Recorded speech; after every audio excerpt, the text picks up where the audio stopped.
እንግዲህ በዚህ በ2016 እንኳን 6 ነው ምናምን ደብተራን ያሳሰርኩት። እግዚአብሔር የተመሰገነ ይሁን። ሴት እንትን ባል ከቤት ከወጣ በኋላ ሚስት ብቻዋን መሆኗን እያዩ እየሄዱ ጸበል ልርጭ ብለው ሄደ የሰው ሚስት የሚደፍሩ አሳስሬያለሁ በዚህ 2016 ብቻ። እግዚአብሔር የተመሰገነ ይሁን። እስከ መደብደብ ቢደርሱ ምንም ሊያመጡ አይችሉም። ግን ያንን ነገር ደግሞ እግዚአብሔር ስለሚያይ መልሶ ይከሰኛል። እንደገና ደግሞ አሁንም ገንዘብ አምጡ ብለው ሲያጭበረብሩ የተያዙ ያሳሰርኳቸዋሉ። እንግዲህ አንድ ካህን ወይም አንድ አገልጋይ በሶስት ነገር ይፈተናል። በገንዘብ፣ በዝሙትና በአስማት ወይም በድግምቱ ማለት ነው። ይሄ ኢትዮጵያ ውስጥ ነው። ሌላው ዓለም ላይ በገንዘብና ምናልባት በዝሙት ነው የሚፈተኑት። ኢትዮጵያ ውስጥ ግን በአስማት በድግምትም ይፈተናሉ። ይፈተናሉ ብቻ አይደለም ይፈትናሉ። ይሄን ነገር መወያየት የለብንም ማጽዳት የለብንም። እውነት አስተዳደራዊ ለውጥ መምጣት አለበት ከተባለ መቼም ቤተክርስቲያን ተሐድሶ አያስፈልጋትም። ተሐድሶ በዶግማ በቀኖና በትውፊት ላይ አያስፈልግም።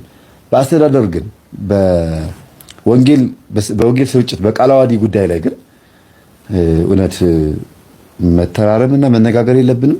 ይሄንን ህዝብ ከዚህ አንጻር እኛ ካስተማርነው ትምህርት አንጻር እንዲነቃ ማድረግ የለብንም። እኛ ስናስተምር እናንተ እኛን እየተቃወማችሁ፣ እኛ ደግሞ እናንተን መልሰን እየተቃወምን እንደዚህ ነው መኖር ያለብን ማለት ነው። ሊያውም ስለማታውቁት እኛ እናንተ የምታስተምሩትን እናውቀዋለን። ለምሳሌ ወንጌል ነው መጽሐፍ ቅዱስ፣ እኔም ቴዎሎጂ ተምሬዋለሁ። አንድምታው ነው ተምሬዋለሁ። እኔም ከፈለኩኝ የፈለኩትን ጥቅስ አንስቼ፣ እኛ ግን የገባንበትን ረመጥ ውስጥ አልገባችሁም እናንተ። እኛ ደፍረን ሱባኤ ይዤ ነው አውደ ነገሥትን የማነበው መፍትሔ ሥራዬን የድግምት መጽሐፍቶችን። ለምን ህዝቡ እዛ ውስጥ ስላለ ሄዶ የሚያስደግመው ይሄን መጽሐፍ ያነበቡ አባቶች ጋር ነው። ስለዚህ ይሄንን ገልጠን አውጥተን ይሄ ነው ሚስጥሩ፣ ስለዚህ አትሂዱ እንደዚህ አይነት ቦታ ብለን ለማለት ደፍረን በህይወታችን ተወራርደን ስናስተምር ምን አለበት ይሄንን እንደ አንድ ጥናታዊ ጽሑፍና እንደ ምርምር አድርጋችሁ እነሱ ህይወታቸውን ከፍለው እንዲህ አድርገው ይሄን ነገር ካመጡትና ካስተማሩ ህዝቡን፣ እኛ ደግሞ ከነሱ ይሄን ነገር እንወቀው እናገኘው ብላችሁ። አንዳንድ መምህራን እኮ መጽሐፍ ሲጽፉ ሁሉም ሰው ጠዋት ተነስቶ ወደ ስራ ወደ ቢሮ ሄዶ ሙሉ ቀን ደሞዙን ሊቀበል በወር ደሞዙን ሊቀበል ስራ ይውላል። መጽሐፍ ሲያነባ አይውልም። አንድ ደራሲ ግን ወይም አንድ መምህር ግን ብዙ መጽሐፍቶችን ሪሰርች አድርጎ መርምሮ ያገኘውን እውቀት ሲያሳትመው ያ በየቀኑ በየቢሮ የሚመላለስ ህዝብ አንድ ጊዜ መጽሐፉን ይገዛውና ብዙ የደከመበትን የመምህሩ መጽሐፍ በአንድ ጊዜ እውቀት ያገኝበታል። ልክ እንደዛ ይሄን ነገር ለምን አታዩትም? የምናስተምራቸው ትምህርቶች የብዙ ጊዜ ድካም ውጤቶች ናቸው። ኢቭን ይሄን አሁን ስነግራችሁ የ6 ወር ውጤት ነው። አሁን ይሄ ዛሬ የነገርኳችሁ ገጠመኝ ከመስከረም እስካሁን ድረስ ማለት ነው የተፈጸመ ነገር ነው የነገርኳችሁ። ስለዚህ የተደከመበትን ነገር በድንጋይ ላይ ውሃ ማፍሰስ፣ ከመሬት ከፈረጠ በኋላ እንደገና የማይታፈስ ነገር አድርጋችሁ ባታስቡት ጥሩ ነው ብዬ ነው የማስበውና መምህራኖች ካጠፋውኝ ይቅርታ፣ የቤተ ክርስቲያን ሊቃውንት እባካችሁን ከዚህ አይነት ነገር እንውጣ። እንደ የዋህ እንደ ሞኝ እንደ ጅል ነው መነግራችሁ። እንደ ብልጣብልጥ እንደ ተማረ ሰው መናገር አያዋጣም። ምክንያቱም ሁሉም ተምሬያለሁ ብሎ በዩቲዩብና በቲክቶክ ማህበራዊ ድረገጽ መጥቶ ሁሉ መምህር ታብ አድርጉ፣ ሼር፣ ላይክ፣ ሰብስክራይብ አድርጉ ከማለት ውጭ ሌላ ነገር አልመጣም። ግን ከዚህ ስክሪን ወጣ እንበልና የሆነ ሪሰርች ሰርተን የሆነ ጥናት አጥንተን አምጥተን ህዝቡ የሚለወጥበትን ነገር እንስጥ። እዛ ጋር ኦሪዮን የሚባል ኮከብ አለ እዚህ ጋር እንደዚህ ያለ ከማለት ይልቅ የሚሻለው ከዛ የሚበልጥ ገነት መንግስተ ሰማያት መውረስ የሚገባው ህዝብ እየወደቀ እየሞተ ነው ያለው። የማይሆን ረመጥ ውስጥ እየገባ ነው ያለው። የገባም አለ። በቤቱ እናቶቻችን በአህዛብ ዘንድ የሚመለከውን ከራማውን፣ አቴቴውን፣ ቡዳውን፣ አይነ ጥላውን ተዋርሰውታል። በየቤቱ አቴቴ ጨሌ የሌለበት ቤት የለም። እንግዲህ ካጠናሁት አንጻር እንደው ይሄ መንፈስ የማይመለክበት ቦታ የለም። እኔ እንጃ አንዳንድ ጊዜ በጣም እደነግጣለሁ። ማተብ ያሰረ ቤት በሙሉ አቴቴ ጨሌ ያለ ብዬ እንደደመድም ያደረገኝ ጥናት ነው እንግዲህ ያጠናሁት። የትም ቦታ ቢሄድ ይሄ ነገር አለ። ከስንት አንዳንድ ቤቶች ነው አይ እኛ ቤት እንኳን ጨሌ የለም ግን እናትና አባቶቻችን ይላሉ። አያችሁ አይቀርም እኮ ያመልኩ ነበረ ይላሉ ወደኋላ። ስለዚህ እንዴት ነው ይሄ ነገር? ጥምቀት ሊያከብር የሚወጣው ህዝብ ይሄ ነዋ እንዴ? ንግስ በዓል ሊያከብር የሚመጣው ፍልሰታ ሊያስቀድስ የሚመጣው ህዝብ ይሄ ነዋ። በዓመት አንድ ጊዜ የስቅለት ጊዜ መጥቶ ሊሰግድ የሚመጣው ይሄ ነዋ። ከዛ ውጪ ግን ክርስትና የለም። ክር ብቻ ሆኖ ቀረ፣ ነጠላ ብቻ ሆኖ ቀረ። ስለዚህ ይሄንን ነገር እንዴት አድርገን እናጽደው? ቤተክርስቲያን የግዴታ ተሰብስባ ይሄን መጽሐፍ ማውገዝ፣ እንዲህ አይነቱን አሰራር ማስወገድ አለባት ብለን እኛ ስናስተምር ተውልን፣ ግድ የለም ህዝቡን። እናንተን የሚሰሟችሁ የእናንተን ትምህርት የሚያዳምጡ ሰዎች አሉ፣ እኛን የሚሰሙን ደግሞ አሉ። ባዕድ አምልኮ የሚያመልኩ ቤተሰቦች ይሰሙናል። ባዕድ አምልኮ የሚያመልኩ ቤተሰቦች ያዳምጡናል። ለምን ሲባል እውነቱን ስለምንነግራቸው ያለውን ነገር ስለምንነግራቸው። ተረት ተረት ነው የሚሉን ማን ናቸው? እነዚህ አይደሉም። እነዛ ጽንፈኞቹ ምንም መንፈስ ምን እንደሆነ የማያውቁ አቴቴ ጨሌን በአይናቸው ስላላዩት ብቻ የለም ብሎ የሚያስቡ በአዳም ልኮ ሲመለክ ወይም ደግሞ ቤት ውስጥ ሲካደም ስላላዩ ብቻ የለም ብሎ የሚያስቡ እነሱ ይቃወማሉ። እኛን የሚሰሙን ግን መምህር ልክ ነህ እኮ እማዬ እኮ ፈጫሳ ታደርግ ነበረ፣ ቤት ውስጥ እኮ ብጭኮ ምናምን ኑቂጣ ይደረግ ነበረ፣ ይሄ ነገር እንደዚህ ነው ማለት ነው ይሉናል። አዎ፣ ከዛ እናስረዳቸዋለን። እነዚህን ሰዎች ወደ ቤተ ክርስቲያን በንስሐ ሕይወት እንዲመጡ በወንጌል በኩል መረባችንን ወደ እነሱ የጣልነው መረብ ብዙ አሳ ይዞልን ይመጣል። ወደ እናንተ ነው የምንጨምረው። ወደ ቅዱስ ቁርባኑ ወደ ክርስትና ህብረት ነው የምናመጣቸው። መረባችን ያጠመደውን እናስረክባለን። እናንተም ደግሞ እዛው ቤተ ክርስቲያን ሆናችሁ ደግሞ አውደ ምሕረት ላይ ታስተምራላችሁ። መቼም አውደ ምሕረት ከልክላችሁናል። መድረክ ላይ እንዳናስተምር የከለከላችሁን ያው እንግዲህ ውስጥ ያለው ነው። ሌላ ማን ይሆናል? ሌላ ማንም ሊሆን አይችልም። ብትና አድርገን በድንብ አድርገን ስለምናስተምረው አይፈልገንም። እና ይሄ የደሞዝተኛ መሸነጋገል ስለሆነ አውደ ምሕረቱ በስመ አብ ወወልድ ወመንፈስ ቅዱስ ካህናት አባቶቼ፣ ዲያቆናት ወንድሞቼ፣ እንዲሁም ሊቃውንት ገሌ የዚህ ደብር አስተዳዳሪ ምናምን ተብሎ 5 ደቂቃ ሙሉ ሲወዳደሱበት ሲሞጋገሱበት ይቆዩና ከዛ በኋላ የትምህርታችን ርዕስ ይሄ ነው ይሉና አስተዳደሩ ላለመንካት ቤተ ክህነቱን ላለመንካት ምናምን ተጠንቅቆ የሚያስተምሩት የጥንቃቄ ስብከት 40 ደቂቃ አስተምሮ ይወርዳል። በቃ ይሄ ነው። ዩቲዩብ ደግሞ አለ ፍርጥ የሚያደርግ ያው እናንተ እንዲያውም እንኳንም ከለከላችሁን። እዛ ተፈቅዶልኝ ቢሆን ኖሮ ምናልባት ይሄን አላስተምርም ነበር። በደንብ አድርገን ስንናገር በደንብ ህዝቡ የሚሰማበት ሊያውም ቤተክርስቲያን መምጣት ያልቻሉ ሰዎች ሁሉ የሚሰሙበት መምጣት የሚችሉም የማይችሉም የሚሰሙበት ምርጥ መድረክ አውደ ምሕረት ይኸው እዚህ አለ። ስለዚህ መምህራን ግድ የላችሁም፣ እኛን የሚሰሙን አሉ። በትክክል ይሄንን ትምህርት እውነት ነው ብለው የተቀበሉንና እውነት ሆኖላቸው ንስሐ ገብተው ከዛ ቅዱስ ቁርባን ተቀብለው በመንፈስም ወጥቶላቸው ወደ ቤተክርስቲያን ህብረት የተቀላቀሉ አህዛብም ኦርቶዶክሳውያን የነበሩም ደግሞ የአህዛብ አስተሳሰብ ያላቸው መጥተው ተቀላቅለዋል። ሰንበት ትምህርት ቤት አውደ ምሕረት ቢፈቀድልኝ ኖሮ የምሬን ነው የምላችሁ እያንዳንዱ የምናስተምራቸውን ተማሪዎች የኔን ተማሪዎችን እያመጣን አስተምረናቸው ለንስሐ ለአገልጋይነት እዛው እናጫቸዋለን፣ እዛው እንሾማቸዋለን እንጂ ሌላ ምንም አናተርፍም፣ ሌላ ምንም አናመጣም። ደግሞም የምንገኘውም አጥቢያችን ቤተክርስቲያን ነው። የትኛው አዳራሽ ላይ እነማን ቦታ ላይ ሄደን ስናስተምር አያችሁን?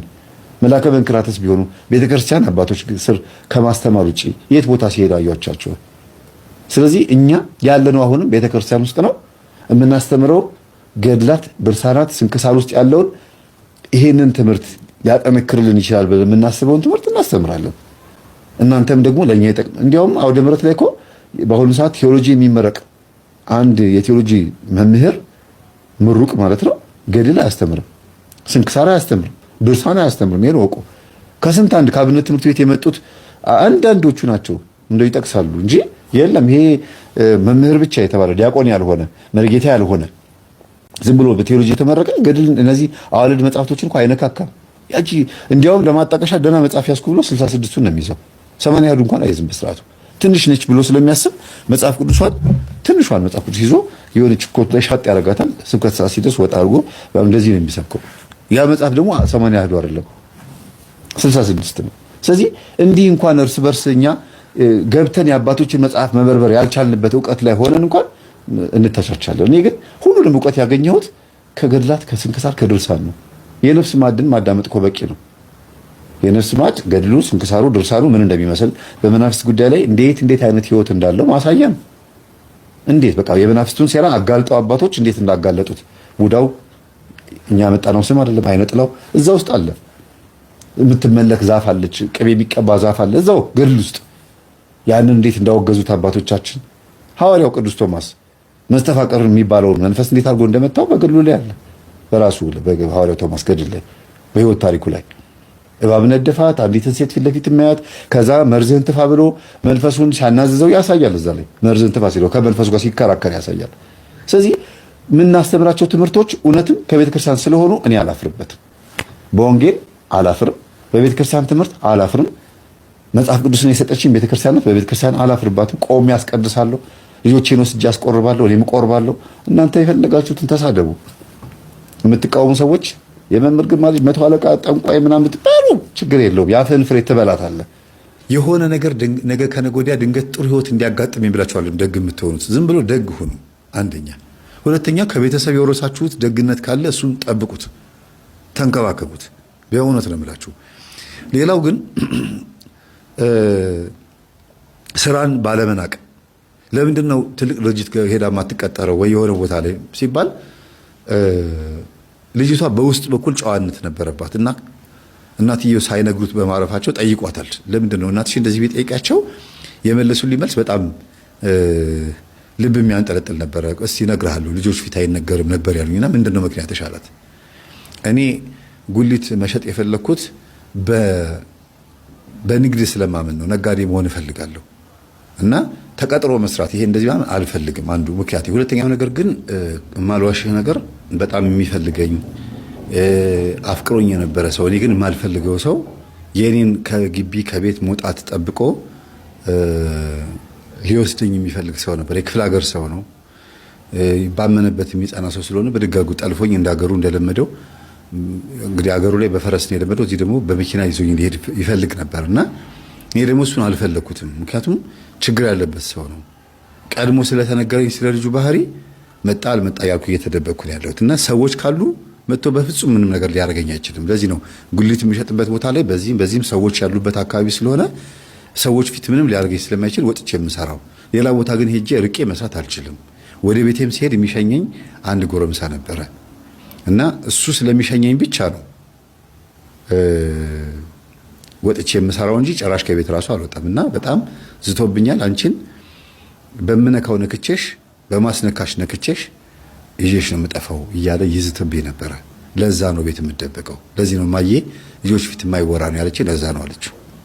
እና ከዛ መጨረሻሽ እንዴት ሆነ? አይ ከዛ በኋላማ በቃ ነገሮች ሁሉ እናቴም ካረፈች በኋላ እኔም ወደዚህ ወደ እናንተ ምናምን ሳዘወትር ምስል እንግዲህ ነገሩን ሰው አለኝ ወደሚለው ነገር መጣሁኝ እና ያው ዛሬ ደግሞ እዚህ ቦታ ነው ያለሁት አለችው። እና ከኔ ጋር የተገናኘ ነው በምንድን ነው? በዚህ ልጅ ምክንያት ነው። እና ስጋት አለብኝ አለችኝ አንድ ጊዜ አግኝታኝ። እኔ ይሄ ሁሉ ታሪክ እንዳላት አላውቅም ነበርና ስጋት አለብኝ መምህር ላናግር ፈልጌ ነበር። እሺ መጀመሪያ ይሄን ጉዳይ ነው የነገረችኝ። እንደዚህ የሚዘትብኝ ሰው አለ። እኔ አሁን ተአምር በሆነ መንገድ ትዳር ላይ ነው ያለሁት አለችኝ። እስኪ ተአምር የሆነው ነገር ንገሪኝ አልኳትና 3 ሰዓት ሙሉ ቁጭ ብላ ታሪኳን ነገረችኝ። ይሄው እኔ እስካሁን የነገርኳችሁን አሳጥሬ የነገርኳችሁን ማለት ነው። 3 ሰዓት ከምናምን 40 ምናምን ደቂቃ ሁሉ ሄዷል። በጣም ነው የደነገጥኩት። የምትነግሪኝ እውነት ነው አልኳት። አዎ መምህር ይሁን እንደዚህ ነው አለችኝ። እና ብዙ ሰዎች ታሪክ አለኝ ገጠመኝ አለኝ ብለው ይነግሩህ ሲመጡ እሺ ብለህ ስማቸው። አንተ በማታውቀው መንገድ ሳታገኛቸው ተአምር ተፈጽሟል በየቤቱ አለችኝ። እንደዛ ነው? በየቤታችሁ ብዙ ተአምር ተፈጽሟል? እውነት እግዚአብሔር ብዙ ረድቷችኋል፣ አግዟችኋል? ደስ ይላል።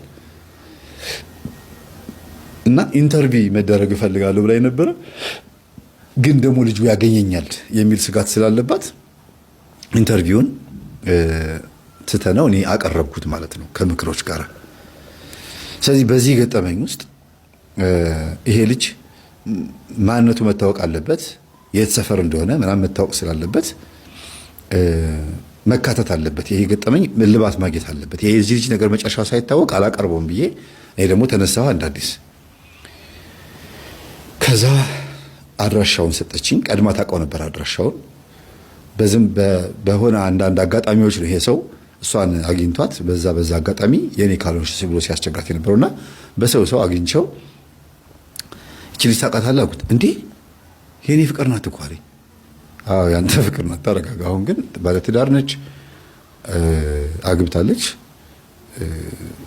በጣም ከባድ ትዳር ውስጥ ነች ያለችው ጊዜ አታረገውም እኔ እለያታለሁ ምናምን አለ። በጣም ደነፋብኝና ወንድሜ ተረጋጋ እንዴ እኔን ራሱ ነፍሴን ከስጋዬ ሊለየኝ የተዘጋጀ ነው የሚመስለው። በጣም በሚያስፈራ ሁኔታ ነው የሚያረገው ሁሉ ነው የሚመስለውና ና አልኩኝና መኪና ውስጥ ገባና ቁጭ አልን። ይኸውልህ እቺ ልጅ ታሪኳ ይሄን ይመስላል ብዬ አጠር አድርጌ በ30 ደቂቃ ውስጥ ሳላንዛዛ የተፈጠረውን ነገር ስነግረው ቻንሷ የሚገርም ነው፣ እድሏ የሚገርም ነው። እና ግን እሷ የግርማን ትምህርት ታዳምጣለች አለኝ። እኔ ነኝ ብዬ አላልኩትም።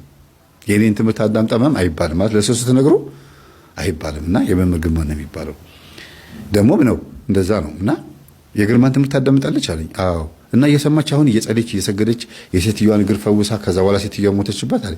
የሞተችው በካንሰር ነው፣ ግን ተአምሩ እንዲታወቅ ከዊልቸር ላይ ተነስታ የተራመደችው በዚህ ምክንያት ነው። እና በዚህ ልክ መንፈሳዊ ስለሆነች ህይወቷ ላይ ብትገባ ታበላሽባታለህ። በዛ ላይ ደግሞ አንተ ተወዳታለህ እንጂ እሷ አትወድህም። ስለዚህ የራስህን መንገድ ፍጠር፣ ከቻልክ ይሄን ትምህርት አዳምጥ ስለው የማን የቅርባን ምናምን አለኝ። ኦኬ ይሄ ልጅ በትክክል በማመጣው አመጣሻለሁ ያለው መስተፋቅር አድርጎ ሊያመጣት ነው። የክፍለ ሀገር ልጅ ነው ብቻ የሆነ ነገር አያጣውም። አንዳንድ ጥበቦች ምናምን እንደዚህ የሚያምን ይመስላል አልኩኝና መምህር ግርማገም ሄዳ ጮኻለች አልኩት። ዝም ብዬ እኮ ነው በራሴ ነው። ምን ብላ ጮኸች አለኝ። አይ የሆነ መስተፋቅር ስሙን አልናገርም አለ እንጂ የሆነ መስተፋቅር ያረገባት ሰው አለ ምናምን ብዬ ሰው ጊዜ ማን ነኝ ብሎ ለፈለፈ ሰው ጊዜ እኔ እንጃ ስምህ ማን ነው አንተ አልኩት። ለጊዜው ስሜ ይቆያል፣ ለጊዜው ስሜ ይቆያል ብቻ ለፍልፋለች። ቪዲዮውን ቪዲዮም ተቀርጿል አለኝ። ቪዲዮም በጊዜው በእርግጥ አላየሁትም፣ ግን ቪዲዮ እንደተቀረጸ አውቃለሁ። እንግዲህ ሲወጣ እናየዋለን። ስለው ጊዜ ኧረ በለው በቃ ስሜቱን መቆጣጠር አቃተው፣ ተናደደ። በቃ እንዲህ ግርማ ስፈራው ድሮንም ስፈራው ጭራሽ በእኔ መጣብኝ አለ።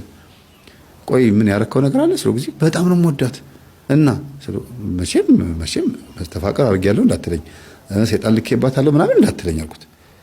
እኔ ሴጣን መሆኑን ቅርብ ጊዜ ነው የሰማሁት፣ ግን መስተፋቅር አድርጌያለሁ አለኝ። እንዴት አልሰራም ስለው ጊዜ በሩቁ ሊሰራ አልቻለም። ላቧን አላገኘሁም፣ ጸጉሯን አላገኘሁም። በቃ የእሷ የሆነ ነገር ምንም ነገር ስላጣሁኝ ይኸው እስካሁን ተቀምጫለሁ አለ። በል ጸጉሯም ላቧም አያስፈልግህም። ያንተ ማንነት፣ ያንተ ሁኔታ፣ ያንተ ስም በሙሉ እንዳለ ሙሉ በሙሉ የመምህር ግርማ ቪዲዮ ሳይኖር አይቀርም። አንተን እንዲያውም ያንተ ሳይሆን አይቀርም አልኩት። ኧረ በእናትህ ተረጋጋ በለው፣ የምታውቃቸው ከሆነ ሰውየውን እረፉ በላቸው፣ በቃ ንስሐ ገብቷል በላቸው፣ ይቅርታ ብሏል በላቸው አለኝ። ልበልልህ? አዎ። እሺ ታቆማለህ ይሄን ነገር አልኩት። አቆማለሁ። አይ በቃ ይቅርብኝ፣ እንዴ እኔ ማዋረድ አልፈልግም። ስንት ስራ ስንት ገና ብዙ ነገር ይጠበቅብኛል። በቃ ትቅርብኝ፣ እንዲያውም አልፈልግም ማለት በዘዴ። ከዛ በኋላ ግን አመነ። ይሄን ዘዴ ያመጣሁት ለምን ነው እንዲያምንልኝ ነው። አመነ እና ለማንኛውም ልጅቷ በጣም ጠንካራ መንፈሳዊ ልጅ ሆናለች። ደውላ ስታናግራለች። ደውላ ስታናግርህ ግን ሌላ ቃላት ምናምን ነገሮች እንዳትናገር አሁን ደውዬ አገናኛለሁ አልኩት። እሺ አንዴ ብቻ ድምጿን ልስማት አለኝ። ከዛ ደውዬ አገናኘኋቸው። ያገናኘሁበት ምን አገናኘኝ ስላለችኝ ነው እሷ። ከዛ አዋሪው አልኳት። መምህር አግኝተኸው አለችኝ። አዎ። እና መስተፋቅር ማድረጉን አምኗል እና ደግሞ ጸበል ላይ የጮህሽውን ነገር በቃ መምህር እንዳይለቁት እንናገራለን። ማሳው ጊዜ ሳቀችና ላውድ ሊሆን ይችላል ብላ አስባ የሆነ ነገር እንደዋሸው እንደቀባጠርኩ ገብቷታል። ከዛ እሺ በቃ ችግር የለውም በቃ ቪዲዮ አይለቀቅም፣ ለማንኛውም አገናኝ አለችኝ። እየሰማሽ ነው አልኳት። ከዛ ስማ አለችው። እንደዚህ አይባልም አንቺ በስሜ ጥሪኝ አላት። እሺ እንዴት ነህ ሰላም ነህ አለችው። እግዚአብሔር ይመስገን። እንዳጣውሽ ቀረሽ አይደል አላት። በቃ እኔ አንተ አይደለሁም መጀመሪያም አልወድህም ነግሬህ ነበረ። አሁን ሰላማዊ የሆነ ህይወቴን አትረብሸኝ፣ እንዳትረብሸኝ ከዚህ በኋላ ባጠገብህ በነፃነት እንዳልፍ ብቻ ነው የምፈልገው። ከዛ ውጭ ግን ሌላ ነገር አደርጋለሁ ካልክ ብዙ ነገር ውስጥ ትገባለህ አለችው። ኧረ እኔ አሁንማ ሰውየው ጋር ገባሽብኝ እኮ በቃ በሱ እጅ ውስጥ ከገባሽ ሁሉ ነገር ተበላሸ እኮ አላት። ያውቃል ሰይጣን እንደላከ ራሱ ያውቃል። ስለሚያፈቅራት ነው እንጂ በጣም ስለሚወዳት ነው እንጂ መስተፋቅር አጋንንት እንደሆነ እና የተላከባት በአጋንንት ፍቅር እንደሚያቀራርባቸው ይሄንን ማም ያውቃል። አሁን ወዲያው ወሽመጡ ሲቆርጥ ያስታውቃል ልጁና እኔ ባለፍሽበትም አላልፍም እንኳን ባጠገቤ ልታልፍ ይቀርቱ አለት። አይታወቅም ነገሮች ሊያገናኙን ይችላሉ። ስለዚህ በቃ አረፍ አለችው። ይሄንን ያወራነውን እኔም ሪካርድ አድርጌዋለሁ፣ እሷም ሪካርድ አድርገዋለች። ፎቶም አንስቼዋለሁ። ሰላም ተባብለን ተለያየን። ለባልየው ላኩለት። ከዛ መምህር እንዴት ይሄን ላክልኝ አለኝ። ሚስትህ ናት ላክ ያለችኝና ይሄን ጉዳይ ጨርሼልሃለሁ፣ ከዚህ በኋላ የሚያሰጋችሁ ነገር የለም አልኩት። ኧረ በስመ አብ በጣም ይገርማል አድርጎ ነበር አለኝ። አዎ በጣም ይገርማል፣ ግን እሷ እስካሁን ድረስ አልጮኸችም እና ይሄ መስተፋቅር መጮህ አለበት። የአንተ የውሸትህን ብትናገርም እዚህ ጋር ግን የእውነት መጮህ አለበት አለኝ። አዎ በጣም በርታ ሞክር አልኩት። እና ግን ልጅቷ እንደው ሚስትም ናት እህትም እናትም ናትና እንደው በጣም እድለኛ ነህ አልኩት። አዎ ስታዋራኝ በጣም የዋህ ናት አልኩት። አዎ አለኝ። እኔ እድለኛ ነኝ፣ ሚስቴ ነች የሸለመችኝ፣ የሚስቴ ስጦታ ናት አለኝ። እና የአንገት ሐብል ነች አልኩት። አዎ አለኝ። እንግዲህ የሚስት ስጦታ የአንገት ሐብል ወይም ደግሞ የእጅ ሰዓት ምናምን ነው፣ ከረባት ምናምን ነው አይደል? ጌጡ ናት ማለት ነው። መልካም ሚስት ለባሏ ምንድነች? ዘውድ ናት። እና መልካምነት መልሶ ይከፍላል ብቻ አይደለም፣ ደግነት ብቻ አይደለም። በድህነት ውስጥ ያለ እግዚአብሔር አምላክ ያያል። ሴት ልጅ ድሃ ሆና ሀብታምን ማግባት ብትመኝም ግን ንጹህ የሆነ ልብ ካላት እንደዚህ አይነት ቦታ ይጥላታል። እንደገና ደግሞ በመስተፋቀር ደግሞ ሀብታም አጥምደው ደግሞ መከራቸውን የሚያዩ ሴቶች ደግሞ አሉ። እመጣበታለሁ ሌላ ጊዜ። በመስተፋቀር ሀብታም አግብተው ከገቡ በኋላ በጣም ከባድ ህይወት የሚያዩ እህቶች አሉና እግዚአብሔር ከዚህ ነገር ያውጣን።